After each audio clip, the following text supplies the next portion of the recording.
Please میرے ساتھ ایسا ظلم نہ کرو، میں جیتے جی مر جاؤں گی۔ وہ چیخ رہی تھی، چلا رہی تھی، لیکن اب اس کی آواز سننے والا کوئی نہیں تھا۔ کیف دروازے کو باہر سے کنڈی لگا کر وہاں سے جا چکا تھا اور وہ دلہن کے روپ میں خود کے ساتھ ہونے والے اس حادثے پر آنسو بہا رہی تھی۔ آج اس کی شادی تھی۔ پہلے تو وہ خود اس شادی پر راضی نہ تھی، لیکن بہن اور ماں کے سمجھانے پر وہ سمجھ گئی تھی کہ ماں باپ کی خوشی میں خوش ہونا ہی اصل خوشی ہے۔ اس نے محبت کو ایک کونے میں دفنا کر اپنے بابا کے دوست کے بیٹے کے آئے رشتے پر شادی کے لیے نیک اور سچے دل سے رضامندی دے دی۔ برات آ چکی تھی اور وہ بھی پارلر سے تیار ہو کر آ چکی تھی۔ وہ اس قدر خوبصورت لگ رہی تھی کہ جو آنکھیں اس کی طرف نظریں اٹھا کر دیکھتی تو وہ کچھ لمحے کے لیے ٹھہر سی جاتی۔ وہ پھولوں میں بہار کی مانند ملوم ہو رہی تھی۔ اس کا حسن چاند کو مند پڑنے دے رہا تھا۔ نکاح کا وقت ہوا تو مولوی نے نکاح پڑھانا شروع کر دیا۔ سب روایتی لڑکیوں کی طرح نکاح کے وقت علیزہ کا دل بھی کسی سوکھے پتے کی طرح زلز رہا تھا۔ مولوی نے قبول ہے کا اقرار کرنے کا کہا تو وہ کچھ لمحے خاموش رہی۔ مولوی نے دوبارہ اپنے سارے فطرے دہرائے تو وہ کچھ نہ بولی۔ اس کے باپ نے بیٹی کی یہ حالت دیکھ کر اپنا شفقت والا ہاتھ اس کے سر پر رکھا۔ اس نے سہارا ملتے ہی 3 دفعہ قبول ہے کا اقرار کر دیا۔ ہر طرف مبارک ہے کی پکار گونج اٹھی۔ اس کی شادی پر اس کے گھر والے بہت خوش تھے۔ اس کے گھر والوں کی روایت تھی کہ لڑکی کو سٹیج پر نہ بٹھاتے۔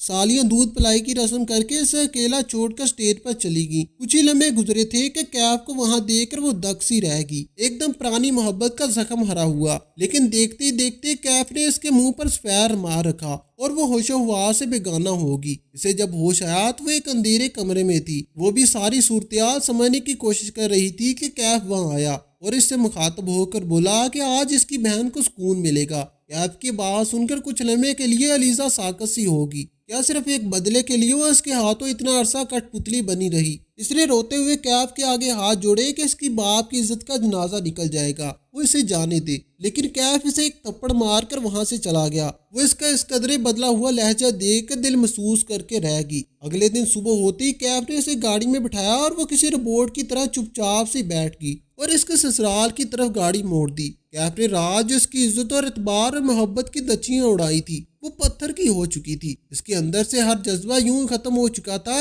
جیسے وہ اپنے نصیب کی اس قدر سیاہی بالکل چپ سی ہوگی۔ اسے یوں لگ رہا تھا جیسے زندگی ختم ہو چکی ہے۔ کل جو اس کی خوبصورتی پھولوں میں بہار کی مانند تھی، آج وہ اس قدر مرجا چکی تھی۔ ایک ایسی لٹی ہوئی عورت معلوم ہوتی تھی کہ جس کے گھر بار سب کچھ لٹ گیا ہو، اس کے پاس کچھ نہ بچا ہو۔ ہاں، سب کچھ ہی تو لٹ چکا تھا اس کا، کچھ بھی تو نہ بچا تھا اس کے پاس۔ ایک عورت کی عزت ہی تو عورت کی کل جہاں ہوتی ہے۔ جب وہ نہ رہی تو کچھ بھی نہ رہا۔ تب اسے کیف کی آواز سنائی دی۔ اسے اس وقت اس کی آواز سے بھی وحشت ہو رہی تھی۔ ہائے، میری بہت تمنا تھی تمہارے باپ کو اس تکلیف میں دیکھنے کی جو 2 سال پہلے میرے باپ نے جیلی تھی۔ اس لیے تو میں نے تو سارے سین کی ویڈیو بنانے کے لیے وہاں اپنے بندے چھوڑے تھے۔ کیا تم دیکھنا چاہو گی؟ کیف نے موبائل کھولتے ہوئے آگے کرنے لگا تو علیزہ نے غصے سے اس کا موبائل ایک جھٹکے سے نیچے پھینک دیا۔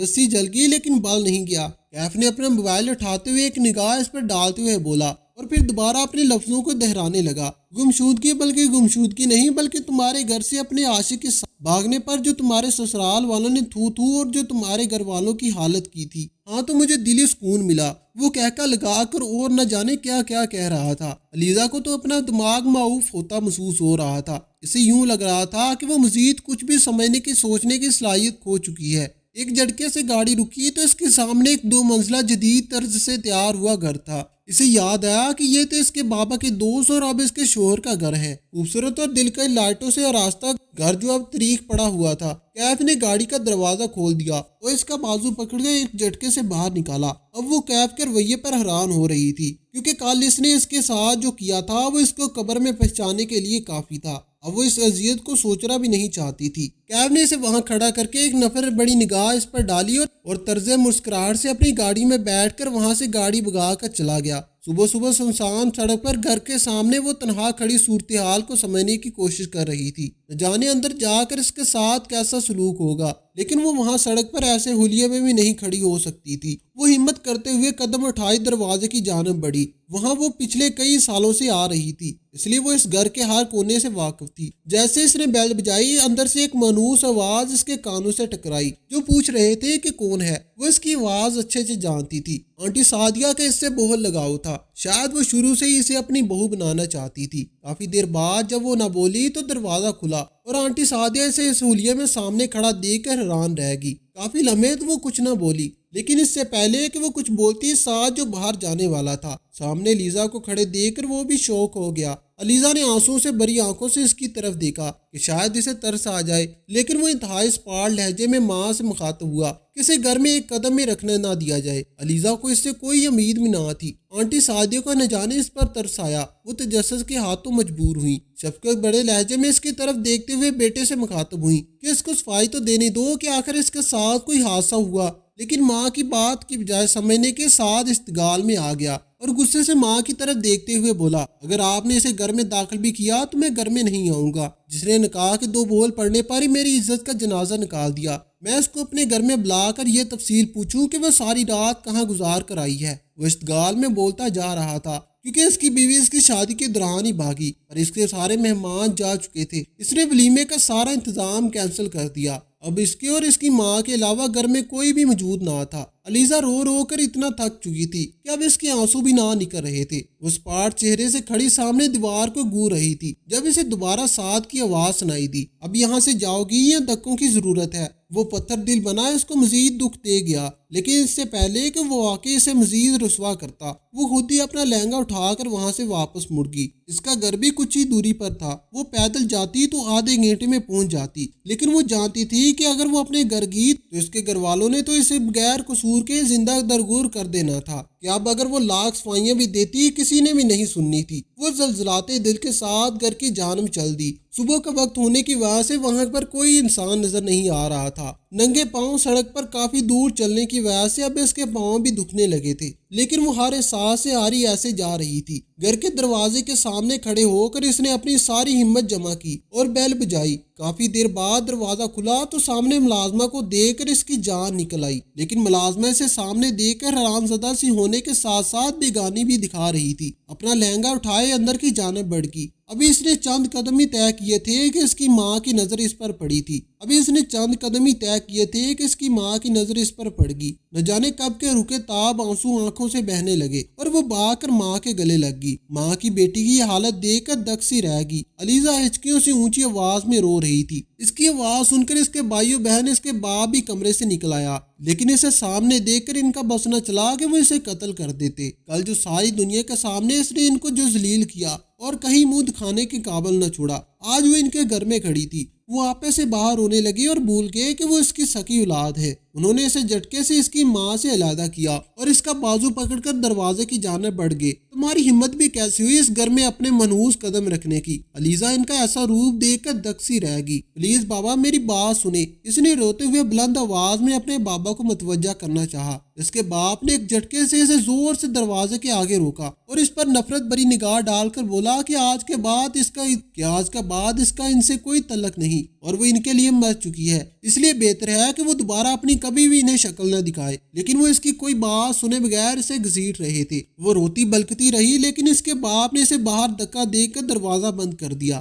اس کی ماں اور بہن تڑپتی جا رہی تھی کہ نہ جانے اس کے ساتھ کیا ہوا ہے، لیکن اس کی ہمت نہ ہوئی کہ وہ اس کے باپ کو روکتی۔ علیزا کا دل اذیت سے پڑتا جا رہا تھا، اس کے پاس کوئی راستہ نہ بچا تھا۔ وہ اپنے گھر کے باہر ایسے بیٹھ گئی کہ اب جائے گی کہاں؟ اسے سب راستے بند دکھائی دے رہے تھے۔ وہ سر گھٹنوں میں دیے بیٹھی تھی، تبھی اسے اپنے پاس قدموں کی آہٹ سنائی دی۔ اس نے سر اٹھا کر دیکھا تو سامنے اس کے عزیز و جان دوست رابعہ کھڑی تھی، جو اسے انتہائی دکھ سے دیکھ رہی تھی۔ وہ بغیر کچھ کہے اسے اٹھا کر اپنے گھر لے گئی۔ اس نے اپنے کپڑے دیے کہ چینج کر لے، کھانا کھایا اور پھر علیزا نے ساری کہانی اس کے سرگوش گزاری۔ چہرہ اس قدر سپاٹ تھا کہ رابعہ کو خوف محسوس ہو رہا تھا۔ رابعہ بھی اس کے دکھ میں شدید دکھی تھی، لیکن رابعہ کی ماں علیزا کا وجود زیادہ دیر تک برداشت نہ کر سکی اور رابعہ سے 2 ٹوک لہجے میں اسے وہاں سے بھیجنے کا کہا، وہ جو اس کے صدقے واری جاتی تھی۔ ان کے بیانک رویے پر ایسا ذلت علیزا کے دل کا کیا کہ زمین پھٹے اور وہ اس پہ سما جائے۔ اس نے رابعہ کا گاؤن پہنا۔ رابعہ بہت روئی کہ وہ اپنی اتنی عزیز دوست کے لیے کچھ بھی نہیں کر سکتی، لیکن علیزا نے اسے تسلی دی کہ وہ ٹھیک ہے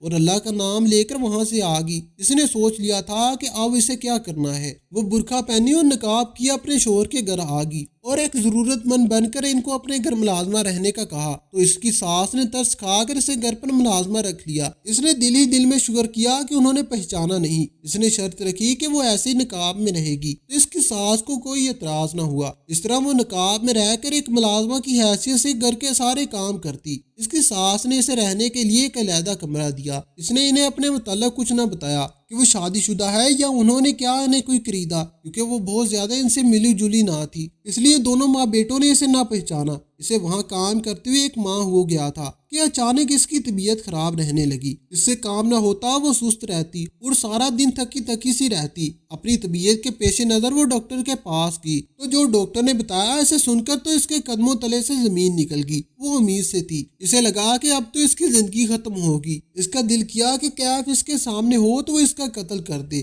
اس نے اس کی ساری زندگی برباد کر دی تھی۔ اس کے بچے کو زمانے میں کون قبول کرتا؟ جیسے جیسے وہ سوچ رہی تھی اس کا دماغ پھٹتا جا رہا تھا۔ کافی دن تو ایسی پریشان رہی، لیکن پھر اس نے سارا معاملہ اللہ کے سپرد کر دیا۔ وہ اس بچے کے بارے میں سوچتی تو جینے کی ایک آمنگ سی آتی۔ وہ سوچتی کہ وہ اسے لے کر یہاں سے بہت دور چلی جائے گی، جہاں اس کی حقیقت کسی کو معلوم نہ ہو، کم از کم اس کے پاس سہارا تو ہوگا۔ اس طرح اسے 3-4 ماہ گزر گئے۔ اس کی ساس کی طبیعت بہت خراب رہنے لگی، اس لیے وہ ہر وقت کمرے میں ہی رہتی اور ساس سے بھی اس کا بہت کم سامنا ہوتا۔ شام کو وہ آتا ہے، گرمیوں کے دن چل رہے تھے، وہ سارا کام نمٹا کر اپنے کمرے میں چلی گئی۔ اپنے کمرے میں آ کر اس نے نقاب اتار دیا اور وہ بالکل پسینے میں شبور تھی، اس لیے وہ دروازہ لاک کرنا بھول گئی۔ اسے عادت تھی اندھیرے سے ڈرنے کی وجہ سے وہ لائٹ جلا کر سوتی تھی۔ ابھی اسے سوئے ہوئے تھوڑی دیر ہوئی تھی کہ اس کا دروازہ کھلا اور ساتھ جو اسے اپنی ماں کی طبیعت کا بتانے آیا تھا سامنے اپنی منکوہا کو دیکھ کر دک سے رہ گیا۔ کافی لمحے تو اپنی جگہ سے ہل نہ سکا۔ دروازہ کھلنے کی آواز پر وہ بھی اٹھ بیٹھی اور اپنی اصلیت کھلنے پر اس کا بھی رنگ فاق ہو گیا۔ ساتھ اسے کچھ بھی کہے بغیر وہاں سے واپس آ گیا۔ وہ ٹینشن میں مبتلا ہوگی کہ نہ جانے اب کیا ہوگا۔ کافی دیر بعد وہ چپ کر کے انتظار کرتی رہی، پھر اپنا گاؤن اور نقاب لیے باہر آ گئی اور ساس کے کمرے میں دیکھا، لیکن اس کی ساس وہاں موجود نہ تھی اور ساتھ بھی گھر پر نہ تھا، یعنی کہ وہ اس کی ساس کو لے کر اسپتال گیا تھا۔ وہ اپنے کمرے میں چلی گئی اور ان کے آنے کا انتظار کرنے لگی۔ کافی دیر بعد باہر سے ایمبولینس کی آواز آئی تو وہ نقاب میں داڑتے دل کے ساتھ گئی تو ساس کو سفید کفن میں لپٹا دیکھ کر وہ دنگ سی رہ گئی۔ ساتھ اس کو نقاب میں دیکھتا لیکن ماں کے دکھ کی وجہ سے نظریں پھیر لیتا۔ 3 دن تو یوں ہی گزر گئے۔ سب مہمان اپنے اپنے گھروں کو چلے گئے تو گھر میں صرف سعد اور وہ رہ گئے۔ اب اس کا دل زور سے دھڑکا تھا کہ نہ جانے کب سعد اسے گھر سے نکال دے۔ وہ کچن میں نقاب میں کھڑی کھانا بنا رہی تھی جب سعد اس کے پاس آیا اور اسے مخاطب کر کے بولا کہ اب اسے اس کی حقیقت تو معلوم ہو گئی ہے، اب تو یہ نقاب کا ڈونگ رچانا چھوڑ دے، اور آگے بڑھ کر ایک جھٹکے سے اس کا نقاب کھینچ دیا۔ علیزہ بغیر کسی گناہ کے مجرموں کی طرح شرمندگی سے گردن جھکائے کھڑی تھی۔ کافی دیر جب سعد اسے نفرت سے ایسے ہی گھورتا رہا تو وہ ہمت کر کے بولی کہ پلیز مجھے بولنے کا ایک موقع تو دے۔ نہ جانے سعد اس قدر رحم دل کیسے ہو گیا تو اس نے کہا کہ بتاؤ کیا بتانا چاہتی ہو۔ علیزہ جلدی سے بولی کہ میرے بابا لوگ 2 بھائی ہیں، میرے دادا دادی نے دونوں کے نام برابر کی زمین لکھوائی تھی، لیکن تایا کی نیت میں کھوٹ آیا تو انہوں نے بے ایمانی سے ہمارا آدھا حصہ بھی اپنے نام کروا لیا، لیکن میرے بابا اس بات سے لا علم تھے۔ میرے بڑے بھائی اور تایا کی بیٹی کی آپس میں منگنی ہوئی تھی، ان کی شادی کی تیاریاں چل رہی تھی کہ انہی دنوں میرے بابا کو تایا کی اصلیت معلوم ہوگی۔ بابا بہت دکھی ہوئے، انہوں نے تایا سے پوچھا تو تایا صاف صاف مکر گئے۔ بابا کو تایا کی بے ایمانی نے اور جھوٹ نے بہت دکھی کیا اور انہیں تیش بھی آیا، لیکن تایا نے اپنا گناہ ماننے کے بجائے الٹا میرے بابا پر بے ایمانی کا الزام لگا دیا۔ بابا نے بھی غصے میں آ کر منگنی توڑ دی، لیکن بابا کا غصہ وقفی تھا۔ انہوں نے بعد میں تایا سے شادی کا کہا تو تایا نے جو ابا کو کہا کہ وہ اپنی بیٹی کو جان سے مار دیں گے، لیکن میرے بھائی کے ساتھ اس کی شادی نہیں کریں گے۔ ان کی اس قدر بے اتنائی پر بابا نے بے قصور ہوتے ہوئے بھی بہت دکھی ہوئے، اور پھر ایسا ہوا کہ میری کزن میرے بھائی سے بہت محبت کرتی تھی۔ وہ زیادہ دیر تک یہ صدمہ برداشت نہ کر سکی اور اس نے زہر کی گولی کھا لی۔ ٹائم پر ہسپتال نہ پہنچنے پر اس کی راستے میں ہی موت ہوگی۔ وہ بتاتے ہوئے مسلسل رو رہی تھی، اس کے آنسو ٹپ ٹپ کر گر رہے تھے۔ ساتھ بہت غور سے اس کی گفتگو سن رہا تھا۔ وہ پھر بولنا شروع ہوئی، میری کزن کی وفات پر ہم سب بھی بہت دکھی ہوئے، میری بھائی کی حالت بھی بہت بری تھی۔ ہم لوگ تعزیت کے لیے تایا کے گھر گئے تو تایا اور تائی نے اپنی بیٹی کی موت کا ذمہ دار ہمیں ٹھہراتے ہوئے میرے بابا کو اپنی بیٹی کا قاتل کہا اور ہماری اتنی بے عزتی کر کر ہمیں گھر سے نکال دیا۔ محلے والوں کے سامنے ہماری کوئی عزت نہ رہی اور سب میری کزن کی موت کا ذمہ دار ہمیں ٹھہرانے لگے۔ 2-3 مہینے گزر گئے، حالانکہ نارمل ہو گئے، لیکن تایا کے ساتھ تعلقات میں بہتری نہ آئی۔ پھر ایک دن مجھے تایا کے چھوٹے بیٹے کیف کی طرف سے میسج آئے جس میں اس نے ظاہر کیا کہ وہ اپنے ماں باپ کے رویے پر بے حد شرمندہ ہے اور معافی بھی مانگتا رہا۔ اس سے پہلے بھی ٹکراؤ کام ہی ہوتا تھا۔